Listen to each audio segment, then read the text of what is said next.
Well, staying healthy during the holidays can be pretty tough as germs gather everywhere people do, and there's a lot of us around getting together. Children are often the first to get sick, and illnesses can quickly spread to the entire family. 6 News anchor Lori Tucker is here now with more on what you need to know in tonight's Caring for Our Kids. Well, thank you, Kristen. You know, whether you're traveling far from home, going to holiday parties, or maybe just having a few friends over, there are some steps you can take to stay well and keep your family well. Joining us now is Darcy Hodge, Director of Infection Control at Children's Hospital. Always good to see you. Thank you. Good to be here. You have some great advice here, so let's get going. What are the most common germs that are circulating right now out there?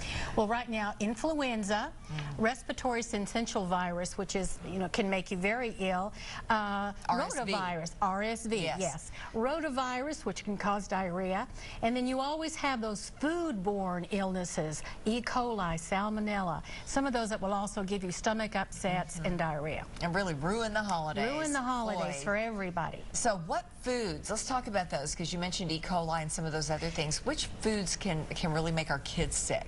Well, foods that, number one, are not prepared correctly. Raw foods, some raw juices, raw milk, raw cheese, unpasteurized. When I say raw, they're unpasteurized. They can carry organisms that can make a child very sick and can cause death with a child. Foods that are prepared properly but maybe left out too long, anything left out longer than 4 hours could cause illness. Oh, we know mayonnaise and stuff like that, which kind of scares me a little bit, but you mean anything that's been sitting out too long, kind of back away. Yes, foods that should be eaten warm should stay warm. Foods that should be eaten cold should stay cold. So there's certain temperatures for each food that we need to really pay attention to. It's kind of tough when you're visiting and you don't know how long it's been out, but it's good to kind of find out. Right. All right. Now, explain some prevention tips for us, Darcy, for kids and parents to just try to stay as healthy as we can. Well, always good hand washing. Parents, children, always good hand washing. Getting the flu vaccine, it's not too late to do that. Making sure that we do prepare food. The other thing is, it's always fun. Children see things and they want to share things. They want to share your drink. They want to share that food that somebody else is eating. And that's not always a good idea. The person that they're eating off of could be sick and not know it and passing their germs on to them. So that's always a big deal. Children need lots of rest. They need to eat regularly, they need to rest, and they don't need to be in crowds where other people are ill.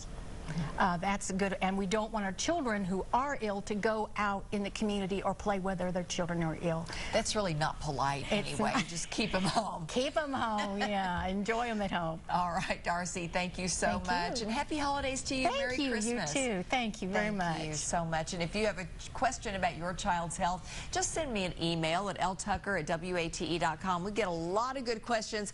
Be sure to tune in every Thursday here on 6 News at 5:30. We may use your question right here on the air. Kristen?